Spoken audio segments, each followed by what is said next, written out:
Okay then, part 2 of the series Content Generation, the series where I talk to a range of colleagues from a range of generations about a range of content. It's been a week now since your last piece of vlog content, and what have you been doing since then? Apart from absolutely chomping at the bit for the next installment of this, I reckon you've been off seeking out that perfect balance of richly informative, entertainingly intriguing content elsewhere. But where, exactly? That's what I want to know. Where do you get your content from? From the simplest of audio formats to short and long format video to, and you won't believe this, books made of paper.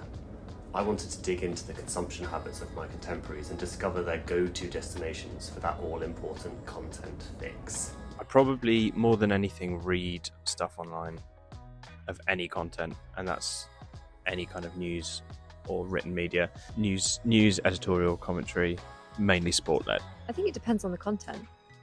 I recently got back into TikTok and I find myself losing hours just watching random stuff on TikTok. And I'm like, why am I watching this video? But then I get really invested and I have to see what happens.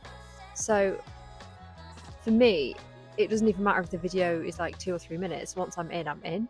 Probably podcast. It gives your brain something to think about while you're doing something else. Driving, cooking, brilliant. I like a long form video on YouTube from time to time. It could be over an hour. From like an individual that creates content, I would say like 20 minutes, like a YouTube video, a long YouTube video, longish. I really like photography, and I do appreciate a curated Instagram post. I like the dynamism of stories. A good set of stories can be very satisfying to see. The only videos I kind of watch on social media is things I'm actually looking for because I want to find something out. So I don't really mind how long they are because it's something that piques my interest. I was reading about Gödel, the mathematician, which makes me sound very intelligent, but it's not really true. But I was reading about Gödel, the mathematician, and his a particular theorem he came up with, and I wanted to understand it. So I watched a 14-minute video this lunchtime and still didn't understand it. Recently, I've found myself with more like long form format, so I enjoy that. So it's like I spend a bit more time with that and YouTube.